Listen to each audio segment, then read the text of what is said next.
Hey viewers, welcome to another game with Casual Pro Gamer. Today we are doing an Olaf game, and Olaf is duo queuing with one of his friends, which I'm assuming is the Yorick, because if you're duo queuing you're always grouped together.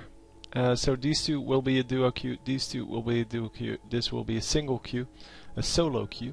So this could also be a trio queue, and then this could be either duo queue or two singles, or you can all be singles or duo queue, single, single, single, something like that. So they are changing that with this patch, but since this was sent to me before yesterday, it's going to work like that.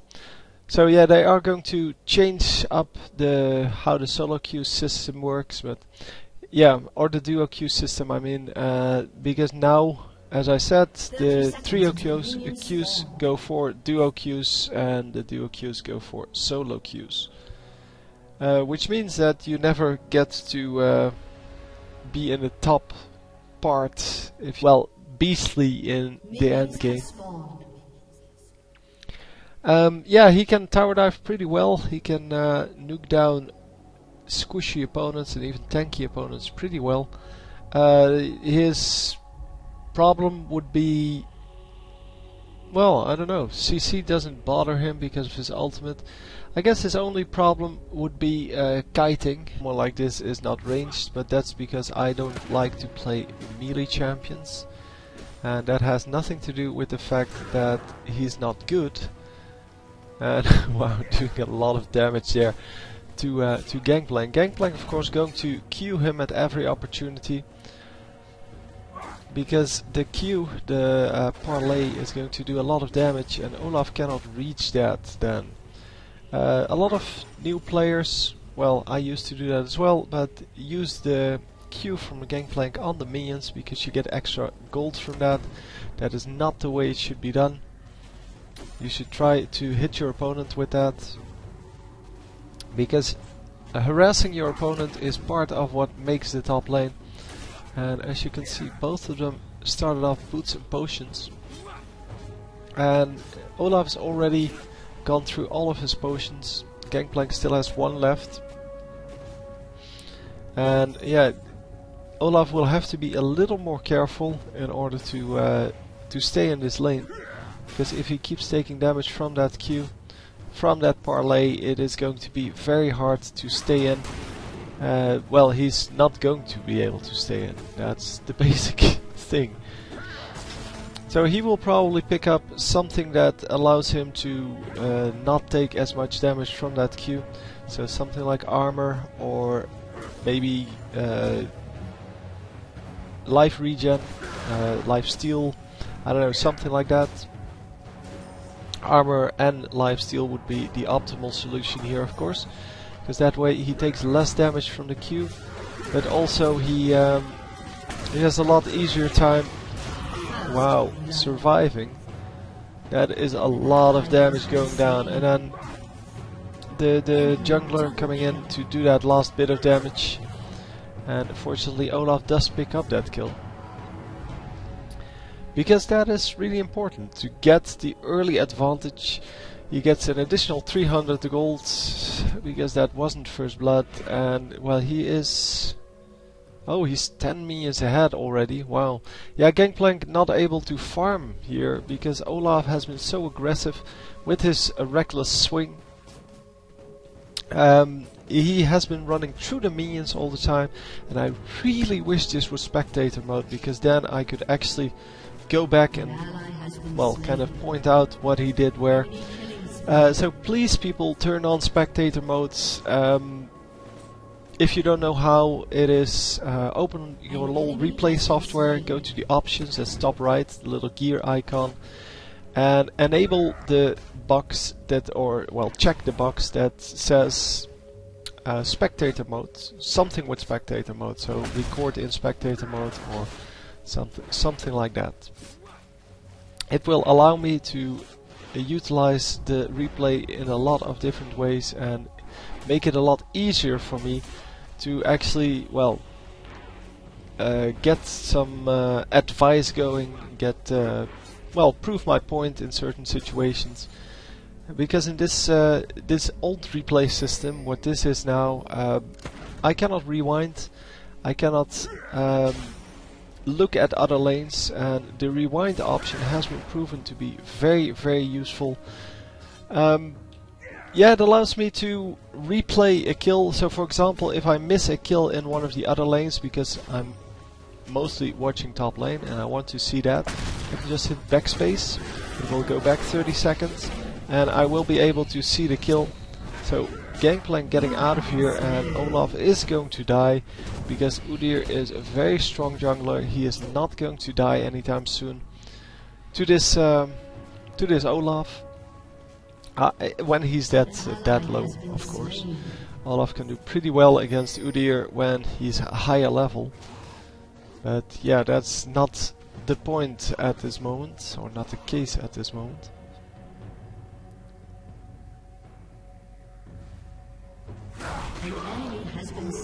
So, Renekton getting owned in the jungle there. I don't know what he was doing there. He was probably trying to run away, because, well, he was probably hiding in this bush trying to recall, and they just found him. But as I said, I can't watch the other lane, so I can't see how much HP they have, what exactly happens, things like that. So please, please, please turn on the spectator mode, because I will start prioritizing those replays, doing them first and then going to the others. And as I said before, the only exceptions are like pentakills and really strange strategies, such as AD Soraka. No, don't go AD Soraka, please. That really doesn't work.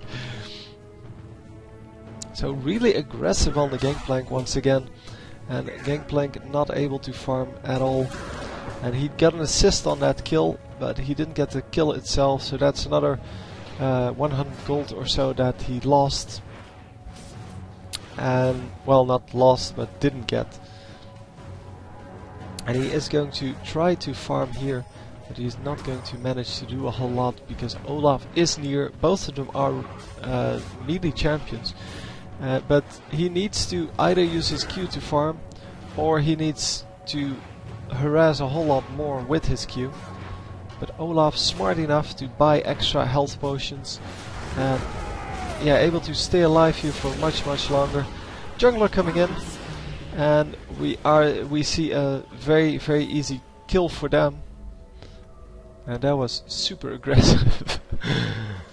Getting a lot of movement speed out of that, and going to farm the enemy jungle here. Oh wow, red buff is up. That is so good. So they are going to get that. Oh, the Udyr is coming, so they need to move into the bush here. And yeah, they do pick that up. It would be nice to have that last minion as well, because then you would know when the respawn is, and being Olaf and dominating this top lane at the moment, you will be able to pick it up in 5 minutes. Because 5 minutes from now the turret will be down and you will be pushed up to probably here, so you will easily be able to go into this this red buff spot and just kill it off, get another red buff. Of course, now the minion has been taken down because Udyr was coming there, so I'm assuming he took down that minion. But yeah, you should really do that, because having the exact time of a respawn and when you're ahead is really important, especially as a top laner, and especially if you play someone like Olaf, who can really use that red buff. Obviously most top laners can use the red buff pretty well, but if you play, for example, Yorick, yeah, you have more of a caster on your hands, and even if you dominate the lane completely, you're not going to be super effective with red buff, although it does trigger on your ghouls, I think. But you don't really need the extra slow. And oh, getting super low here. Oh, come on, dash, dash, shadow dash, come on. Yes, there we go. I don't know why it took him so long to use any ability here. But yeah, this guy says thank you, and we'll continue on. So yeah, this is a not a very good fight for Yorick. Yeah, even though they are both pretty low, they're not going to die anytime soon. And he didn't use his ultimate. He could have gotten a kill out of that if he used his ultimate. But yeah, 2 stuns, that is not a good way to go. And this guy is dead. Oh, missed the axe. The axe should have gone out now. But he's going to get the kill regardless. There we go, and he's going to get out, no problem. So detonate ability should really be active, the Kog'Maw. Or it should get more movement speed, because so often people just run out and you get stuck on the minions or something like that. I don't know what happens then, but yeah, it's just not a good well, not a good skill. You get kills with it, or well, you damage with it every now and then, but yeah, to compare it with other innate abilities, and I'm going to go with Karthus in this case. Karthus also can do something after he dies, but that ability is way more powerful than Kog'Maw's. Even though Kog'Maw's does true damage, yeah, Karthus just can do so much more with those, I think it's 7 seconds now, the 7 seconds after he's dead. He can use his ultimate, he can launch a couple of Qs, he can, so that's the lay waste, the little bombs. He can throw out the wall to reduce everyone's magic resist, and combining those gives him kill much more often than the Kog'Maw. And wow, this is turning out to be a pretty hefty bot lane here. And yeah, he did use his ultimate this time, and that's why he got kills after he died.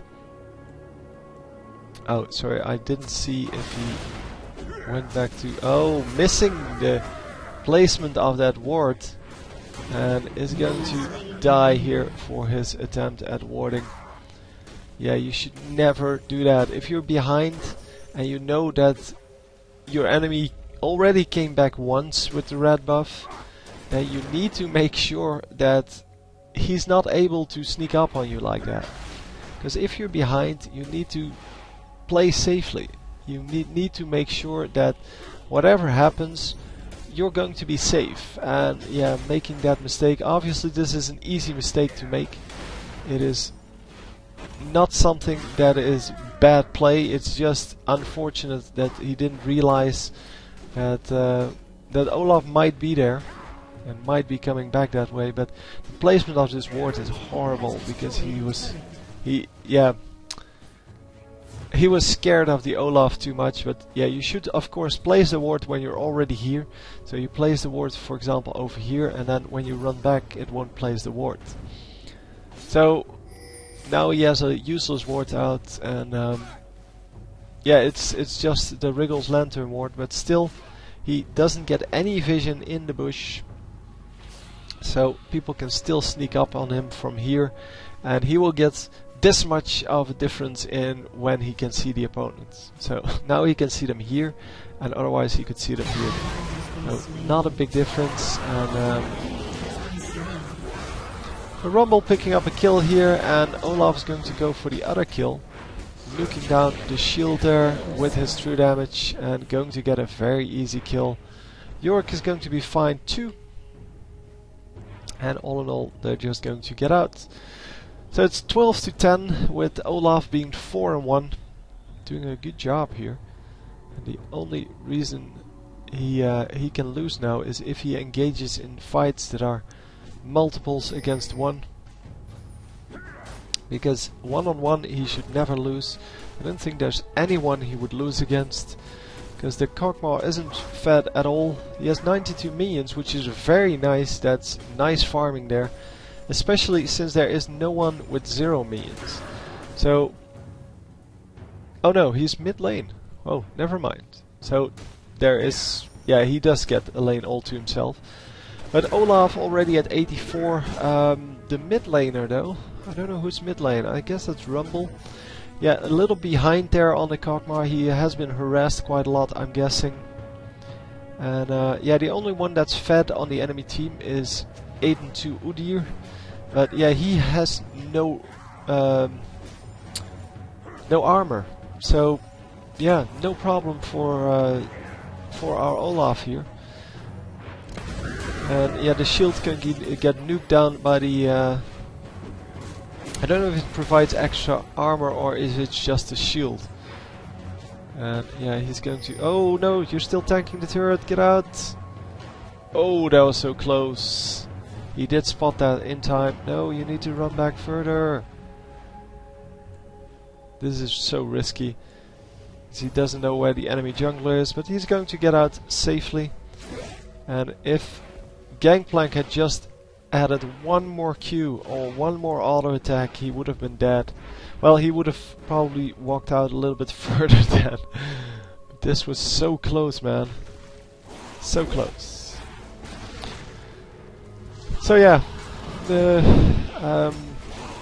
Kog'Maw, as I said, doing a good job of farming it up. And the fact that he comes to help out mid lane here really tells me that he is indeed duo queuing with his jungler. And yeah, going really aggressive on this Kog'Maw, because Kog'Maw overextending like a boss. And yeah, no, run here. Oh, no, he's not going to get caught by Udyr at all. No, that was not a good ultimate from Shen. Shen coming in way too early. They were not going to catch that. It is the reason why, or it is the reason that this Olaf went after Udyr so aggressively.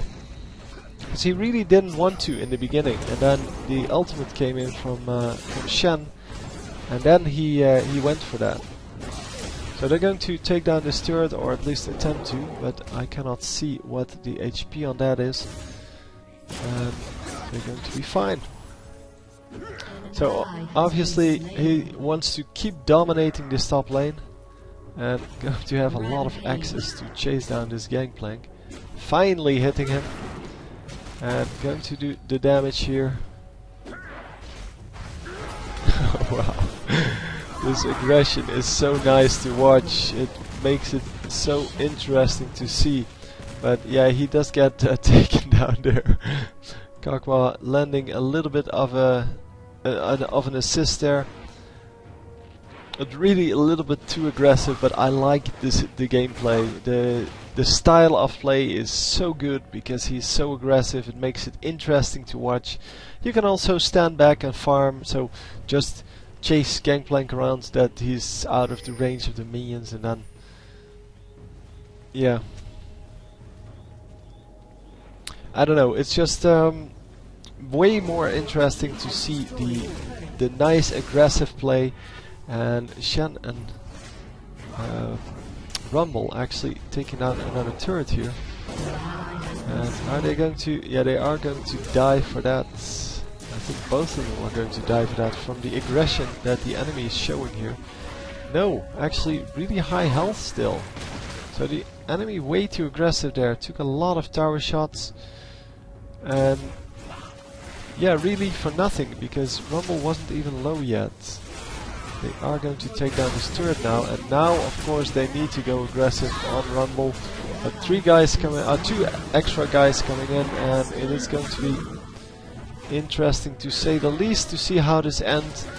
So they split it in two groups, and Olaf is going to pick up this kill, and the other kill should be... oh wow, he didn't get Teemo? What? So they are going to chase down Renekton, but did he die? No, he didn't die. Yeah, Udyr was really aggressive on Teemo, and so split off from the Varus, and I don't know why. And yeah, of course Shen should have ulted the Teemo instead. Oh man, so bad. I'm sorry to say, but yeah. Why not ult the Teemo? Come on, you needed to defend the Teemo, not be in a kill just because you want an assist on that. And wow, a lot of damage. As I said, he shouldn't really be afraid of even the Udyr. He was completely fed, but yeah, he took a little bit too much tower damage there. And this guy is also taking tower damage. That's... oh, the Shen. Shen going really low because of that tower. And they are all going to make it out. They do take down a turret here in... well, just by passing through it, I guess. I guess he was like, well, why not take down this turret? It's shooting at me anyway, so might as well take it down. So Olaf dead here for a little bit. He has the Frozen Mallet. I like that. It slows down the enemies enough to let you catch up with them. He does need to build some extra damage, of course, because the damage, yeah, although it doesn't scale at all with his abilities. Yeah, I guess his Q has. Is this plus 58 then, or no? Hang on. Yeah. So the extra attack damage you get from items and such gets added to this. So getting some attack damage items would benefit you in the end. But yeah, most Olafs do auto attack quite a bit, and therefore it is good to have some extra AD going. And he does take out the two important minions. The rest, the caster minions, not nearly as important. But he could have used his skills a little bit more to farm there. He has enough mana to do so. And against the turret, yeah, you're allowed to do that. Because if that helps you get more minions, then that is of course a good deal. And getting almost all of those. Going to continue on here. Push into the next turret. Yeah, just take out the entire minion waves. Because, well, why not? There's nobody here to bother him. Oh, that was just too late. I thought he would get that, but he threw it a little later than I thought he would. And they are going to, well, take him or do some damage to him now. I'm guessing the jungler will come in as well. But he is going to go aggressive now on the Gangplank. Yeah, that's kind of obvious. And this is not going to work out for Gangplank at all. Doing about half of the HP from Olaf. And Olaf needs to build as much of maximum health as he can. Because that gives him extra attack damage. And I guess that is good enough to, well, to get this high attack damage without building any attack damage items. But I would still like to see attack damage items normally on Olaf. Of course, I really love the Frozen Mallet because it adds a lot of health, which is useful because it adds attack damage. And it adds a little bit of attack damage itself, but the slow is just so good. So it's kind of like building the Rod of Ages on... no, that's not it. What is it? No, it's not the Rod of Ages. It's the Abyssal Scepter on Galio. Galio gets extra AP from magic resist. Oh, and he escapes there. He escapes the side track there by Renekton and gets out no problem. So yeah, building the Abyssal Scepter on Galio results in not only having the magic resist and the AP from the item, but also getting the extra AP from the fact that you bought magic resist. And therefore it is an excellent item to get. Plus it of course gets you magic penetration. And since that is one of the most coveted things to have in this game, it is just a really good item in and of itself. But on Galio it's incredible. It is yeah, just one of the best items on him, I think.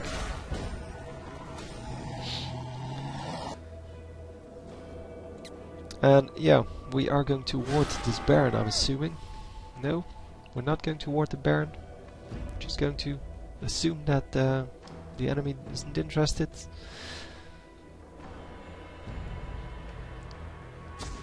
I don't know what he's doing here. Oh, he's warding over the side.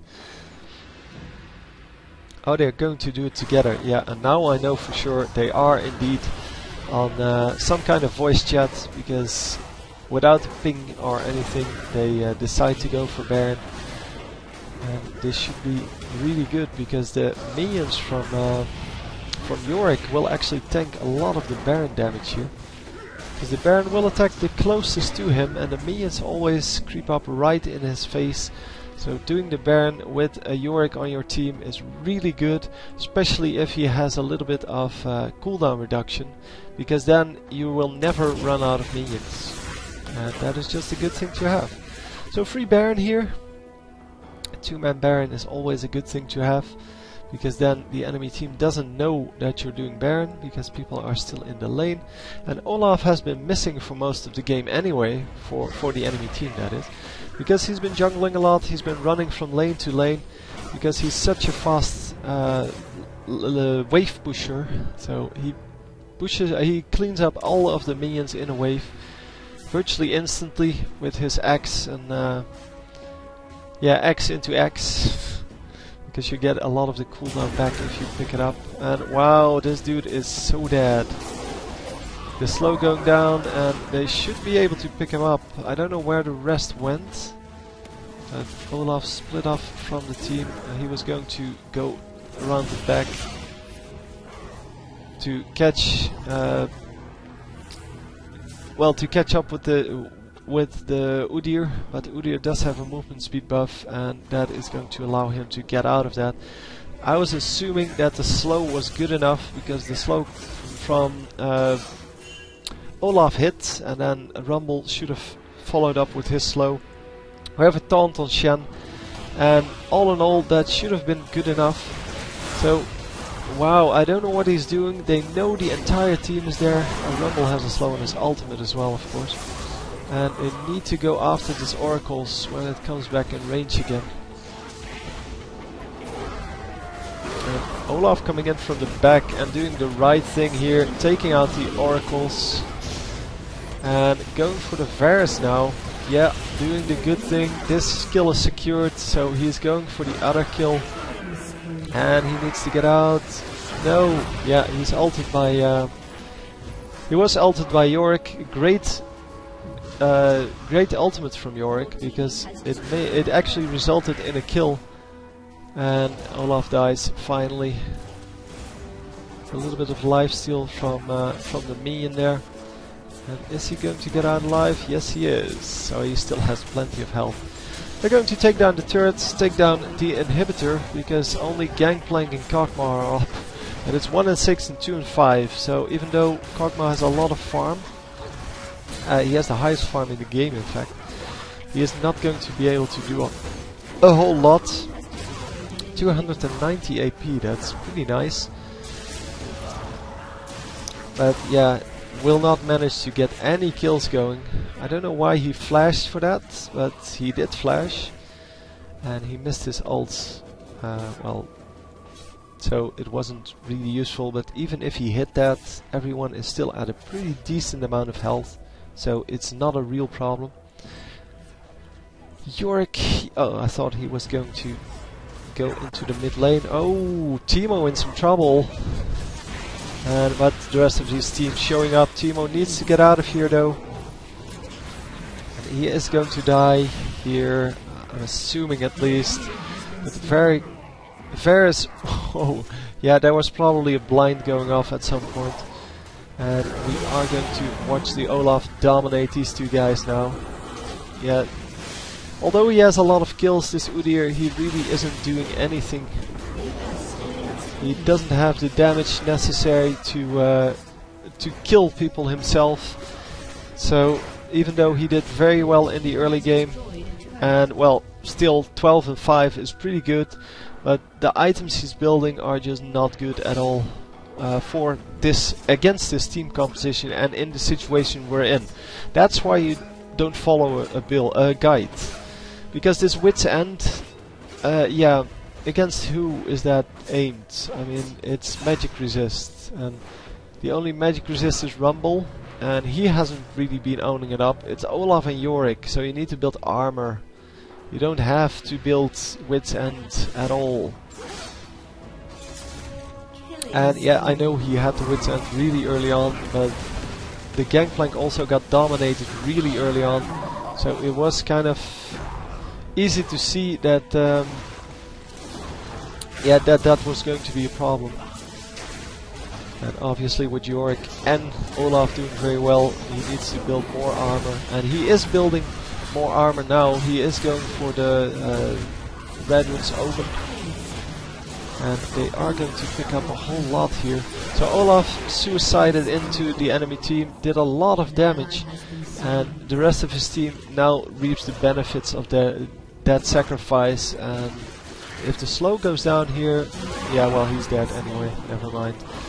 I thought if the slow goes down, then he's dead, but he was dead anyway. There was no way he could survive there. And there's the surrender. So, anyway, very, very awesome game.